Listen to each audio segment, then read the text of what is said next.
Good morning, everybody.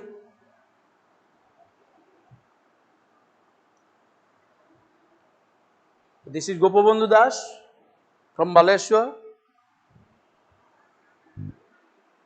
I am there to share you for the coming 30 minutes with some ideas about the language in use. Hope you will enjoy and make fun.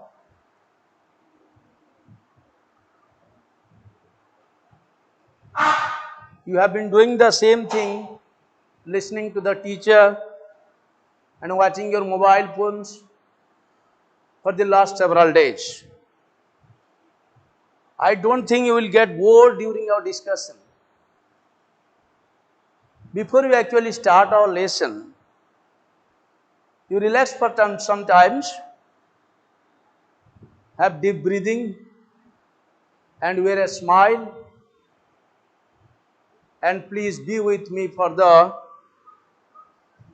30 minutes to talk about an important point relating to the English language in use.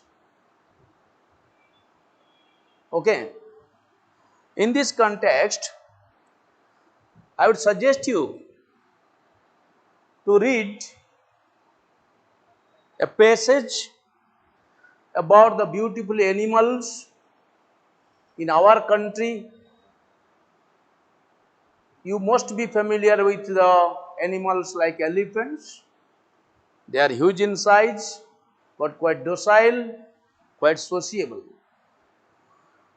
Okay, you look at the slide, read and listen to me while I am also reading with you. According to Hindu mythology,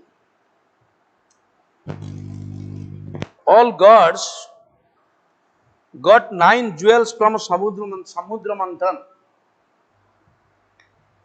One of them was the elephant. We mostly see elephants in Africa and Asia.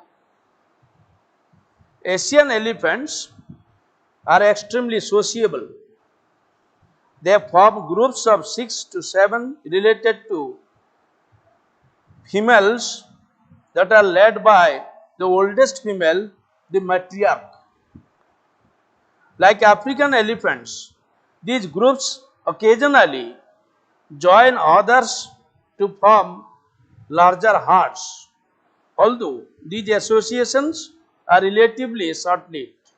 In Asia, the size of an elephant herd is significantly smaller than that of savanna elephants in Africa. Okay. So this is obviously a passage about one of the familiar animals on the earth, that is elephant.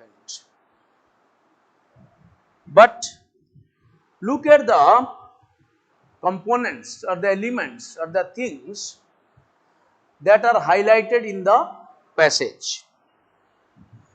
You see, you have been already familiar with the terms bhav.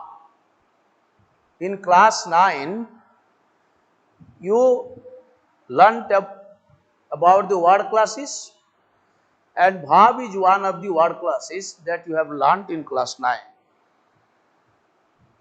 So look at the verbs that are used in this passage. The first one goes like this: watch, then see, form, are, join, etc. And there are 2 verbs separated with a slash mark. The first one goes like this: was and were. The question arises, why the writer uses was here, why not were? And what decides such choice of verbs? Choice, how we should choose a specific form of verb in a particular sentence. And what will determine this kind of decision? How we can take a decision to use a particular form of verb. You look at the sentence like this. One of them was the elephant. One of them, I don't think there will be any difficulty for you to identify the subject. The subject decides what should the form of the verb that are used here. And all the verbs that are highlighted or underlined or colored separately, they are tense carrying verb or they decide the tense of they carry tense. And tense carrying verbs are called the finite verb. That means the finite verb takes different forms in a sentence to agree with the subject in different numbers and persons. Now, so this kind of agreement is called subject-verb agreement in a sentence. Subject-verb agreement. And for the subject-verb agreement, that depends on some principles. We should have some principles to use the specific forms of the verb or the acceptable forms of verb with the subject in different numbers and persons. Okay. To get a practice of this kind of concept, we have got a table here in the next slide. You look at the table and do according to the instruction. The instruction goes like this. Frame sentences and look at the word choice for each sentence. Here in this table, we have got 3 columns. In the first column, there are different subjects. In the middle one, there are verbs. And the end one, or the right hand side one, that carries the rest of the predicate of the sentence.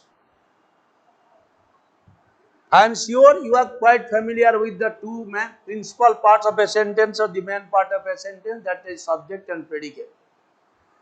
And in the subject, the head word is the noun and the predicate, the head word is the verb. And the verb along with its family forms the predicate of a sentence. Let us do this very simple activity. We have subjects like I, we, you, the teacher and the students, a cow, goat, sheep, and in the verb column, we have got am, are, is, are, its, it. The last one goes like this: in the school, hall and grass. If I take the subject I from the subject, can you use all the verbs with I here, or you should be specific and choosing a particular verb from this verb list?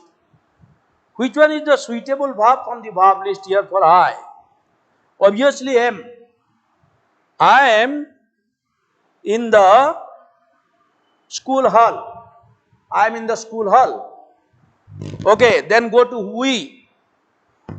Should we use am with we? As you have been in a lot of practice of English, from your experience you can say no, sir. So am cannot be used with we. Therefore, we should have a specific choice for we. Then you cannot use am with you. It has its own specific choice. Therefore, we can make different sentences using the subjects and the verb and the rest part of the sentences from column 3. Okay. The sentence will go like this: I am in the school hall. We are in the school hall. You are in the school hall. The teacher and the students are in the school hall. A cow eats grass. Cows, goats and sheep eat grass. So why cows? A cow eats grass. and cows, sheep and goats eat grass. That means, so when a cow is there, the subject, the verb takes a s. That means the verb is used in plural form. Now you see, when we use cows, goats and sheep, so there is no s with the verb. That means whether the verb will take an yes, s, or it will go without s, that is decided by the head word of the subject. And this kind of decision, this kind of choice is called agreement in English grammar. Okay.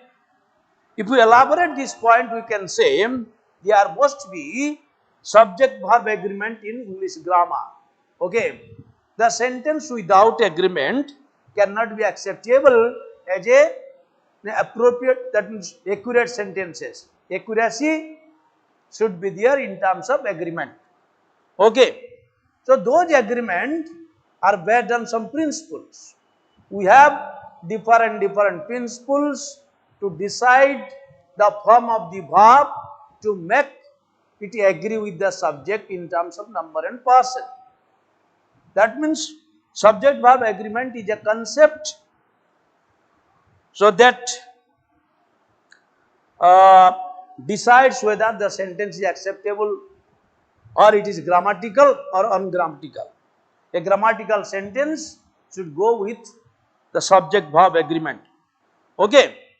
Then we will be moving to the principles that we need to look at the time of deciding the form of the verb for this kind of agreement. Look at the slide number 3. Here we have got a pair of sentences. Number 1 is there is or was a book on the desk. There are 4 books on the desk. There is a book on the desk and there are 4 books on the desk. You see, which one is the subject in sentence 1? In sentence 1, there is the demi-subject.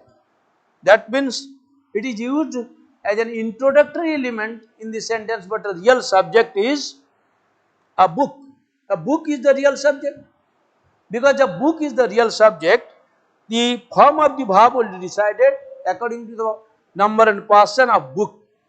You look, book is used as a singular component and it is also countable. Therefore, the singular countable should go with a verb either with yes or that means third form of the verb or the singular form of the verb. Okay. Therefore, the appropriate verb is. Then come to the second one. The same subject is there, the demi subject. The introductory there is there, but it has nothing to do with the agreement. The agreement is decided with the real subject. Which one is the real subject in sentence 2? 4 books is the real subject. Because 4 books, head word of the 4 books is the books, and it is again plural. Because it is plural, it will take a plural verb, that is are in place of is. Okay. Now, if we convert both the sentences into past tense of the, we will turn the verb into in the second verb. Then what? The in place of is where was will be there, in place of are where will be there. So it can either be in the past tense or in the present tense, but the form of the verb is decided by the number and person of the subject that are used in the sentences. Are you clear? So this is one of the principle of the subject verb agreement. Then come to another example. Okay. Here we have got 3 sentences. It is or was 10 past 12. It is 2 miles to the beach. It is raining heavily. That means this kind of statement. Suppose it is raining heavily. Here subject is it. So when this kind of expressions goes with the subject it, so it takes singular verb. Okay. It is 10 past 12. the 10 past 12, you should not look at the time expression here, but the look at the subject. The that means the rest of the part of the sentence is the predicate, and you should look at the introductory verb, that is it. And this kind of expressions when begins with the subject it, so it is used with the singular verb. Okay, and those kind of expressions include the normal statement position, or the statement about time, distance, weather, this kind of so that begins with the subject it, and usually the singular verbs are used with this kind of subject for agreement. Okay. Now we will be moving to the another principle here. 50 kilometers is not a long distance in these days. 60 years is a long time. 2 kilos of tea costs 600 rupees. 5 rupees is not a big sum. Here you see, look at the subject sentence 1. 50 kilometers. The 50 kilometers, although the head word of the subject is kilometer and it is in plural form, but it goes with a singular verb. So why singular verb then? Because although it is 50 kilometers, it forms a single component as a whole, single unit. Because it refers to a single measuring unit, it takes a singular verb. Then come to 60 years, the same thing. 60 years is not a very long time, or it is a very long time. 2 kilos of tea cost, again it is singular verb, because so as a whole, so those expression forms a single unit. When this kind of single unit are used in the subject, so you need to use the singular verb for subject verb agreement. Okay. Come to the next principle. Okay, here again we have got 3 sentences. For example, number 1 is bread and butter is my favorite breakfast. Here you have got bread and butter. Bread is obviously uncountable and butter is uncountable. When both are taken together, again it becomes uncountable. The uncountable and uncountable, again they form uncountable. That means they cannot be counted. Because they are not countables, they don't have any singular or plural forms.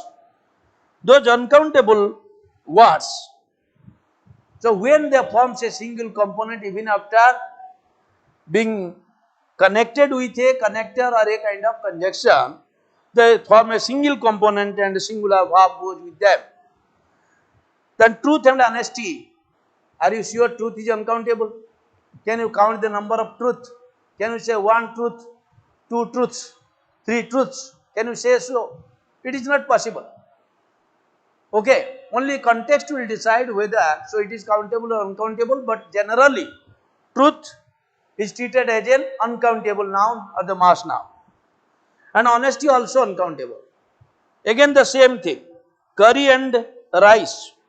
That is when more than one uncountable taken together, so they also forms the singular component and they take singular verb for their agreement. Okay. Then come to the next principle. Here you see there are pair of sentences. One is Gopal and his sister have come. 2 boys and 3 girls have written their essays. Here Gopal is singular and his sister is also singular. But when 2 singular are taken together, that become plural.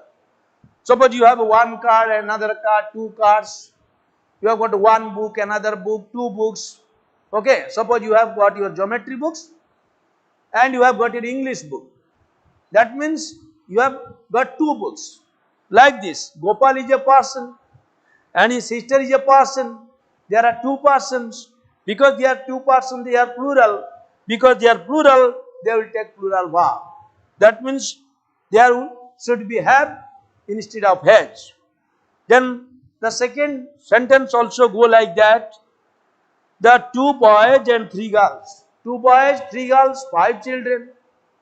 The 5 children again they form plural expression, and that plural expression will obviously take a plural verb. Okay, that means what we are learning here? We are learning the number and forms of the verb is decided by the number and persons of the head word of the subject or a subject as a whole in the uh, as a whole. That means the subject only decides the specific form of the verbs in terms of agreement. Okay. Then we can go to the next principle. Here you see the jury were divided in their opinions. Has elected the chair. The jury has elected the chairman. The committee was unanimous on the issue. Okay, that the committee were divided on this issue. So here there are two interesting things, you know. The jury, that means the jury means member of the jury or there some judges. The some judges taken together they form a jury. Jury is the collective body. So when this collective body refers to individual component or individuality, so they become they take plural verb. But when this collection forms a single unit, it takes a singular verb once again. So a jury were divided in their opinion.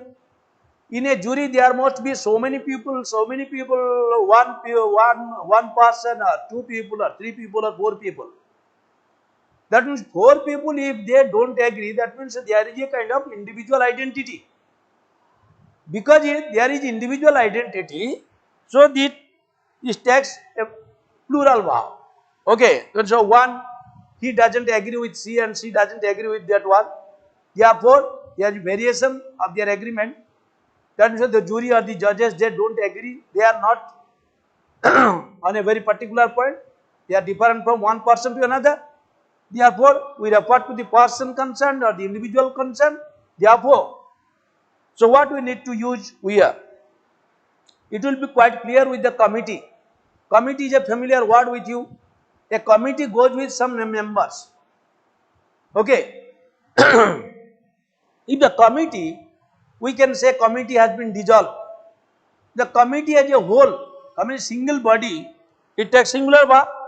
Like this, the committee was unanimous. The committee took the decision. That means everybody came to a consensus. As a single body, the committee has taken a decision. But if it's a committee who are not not in the same point, so they are different from their opinion. They are not on the same point. They don't have any consensus. That means individual differences are there in the committee. So when there are individual differences, so the collective body takes the that is plural verb. But when the collective body is considered as a whole component, as a single unit, it takes a singular verb. Suppose family. You can say family are holidaying. In the family, there must be parents, children, etc. So the family are holidaying means this member, that member, all the members are holidaying there. But this is a poor family. The poor family again here becomes a single component. But so when we refer to the individual member of the family, so we need to use the plural verb to make a sentence relating to that family. Are you clear on this point? Okay. That means all these kind of collective nouns, they can take either singular verb or the plural verb according to the context they are used. Okay. Now come to the next point here. So it is quite simple and familiar terms are here. We have got some sentences in this slide. We talk about police, we talk about people, we talk about poultry, we talk about cattle. So these words appear to be singular. Suppose when you talk about police, it appears, that means it looks as if it is singular, but actually it is not singular. So when you talk about police, that means it is the combination of some members, the police as a whole, a team. Therefore, police always take the plural verb. So those kind of expressions are called the plural countable. There are plural countables like people, poultry, cattle, police. So they are the plural countable. Why they are countable? When you talk about people, you can say 2 people, 3 people, 4 people. Okay. But people is always, but you cannot say 1 people. You should say 1 person, but 2 people, 3 people. Therefore, people is always plural. Because people can be counted, this is plural countable. Like this, police is always plural. So when you talk about a single police, you have to say a policeman. If you simply use police, that means you refer to the plural forms of the police. This is plural. And you can say 1 police, 2 police, 3 police. Therefore, this is again a plural countable. The cattle goes like this, and poultry. So these kind of expressions, so when they are used as the subject, so they take the plural verb for agreement. Now, another example here. When you talk about clothing, clothing is uncountable. Food is uncountable, furniture uncountable, stationery uncountable. So because those things are quite familiar with us and we know those are the uncountable, that means so they cannot be counted, you can say they are the mass nouns. All the uncountable nouns take singular verb. Suppose you can talk about sugar, you can talk about water, you can talk about milk, you can talk about any kind of kindness, etc. So those nouns cannot be counted. Because they cannot be counted, so they are uncountable. Uncountable always goes with a singular verb for subject by agreement. Okay. Now, the last 25 minutes, what we discussed, let us have a discussion. The subject of a sentence decides the form of the finite verb. The finite verb is very crucial, you know. There can be more than one verb in a verb group, but the first one is the finite verb. Okay. The first one that carries the tense of the verb. The tense carrying verb is always finite verb, and the position of the finite verb is the front position of the verb. And when there is subject verb agreement, only that finite verb is affected. The finite verb goes with different forms according to the number and person of the subject or the head word of the subject for subject verb agreement. Okay. Number 2 is such relation between subject and verb. So this word choice of the verbs, okay, which is determined by the number and person, this concept of the language is called subject verb agreement. Okay. Yeah. Then this subject verb agreement depends upon a number of subject verb agreement depends on the number of the head word of the subject or the subject as a whole. So you have to look at the head word of the subject and what form is it in, what is the number and person that has, and you have to look at the subject as a whole, whether it forms a single unit or it refers to the different component of the subject. Thereafter you have to choose the correct form of the verb to make the verb agree with the subject. Okay. So those subject verb agreement goes with some principles. Without principles, we cannot recklessly use the form of the verb to agree with the subject. Therefore, we have to look at some principles. Again, the most important point is those principle is decided or is internalized, or you can learn those principles. So by using the language more frequently or put the things into practice. Okay. Because we are talking about the language. The language is facilitated, learned or practiced, or that can be internalized with a lot of practice only, because it is a skill subject. Unless you practice cycling, you cannot be a good cyclist. Unless you ride a bike, you cannot be a good bike rider. Unless you swim, you cannot be a swimmer. So as many principles, as many rules you can memorize, but if you don't put the rules into practice, so you cannot learn these things practically for use. Okay. The language is for use, not to keep the things in a memory. And using the language depends on the skill that you develop. Okay. Therefore, all these principles will be automatically fossilized or learned by you people only by practicing language or using the language in your real life situation. Okay, this much for subject for agreement today. Let us enjoy doing a very small activity that comes at the end of the lesson. Okay, so I am discussing the questions. I am reading the questions for you.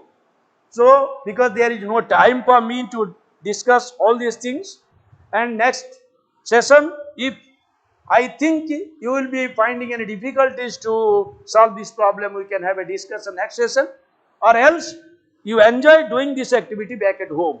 Okay, the activity goes like this: choose the correct verbs given in the brackets and rewrite the sentences. So, every sentence goes with two options. One is correct option, another is incorrect option. So you have to choose the correct verb for put in the sentence and rewrite the sentences once again and check it in your grammar book. Okay, do it comfortably. Any problem? So you can ask me by telephone or WhatsApp, whatever it may be. So this much for today.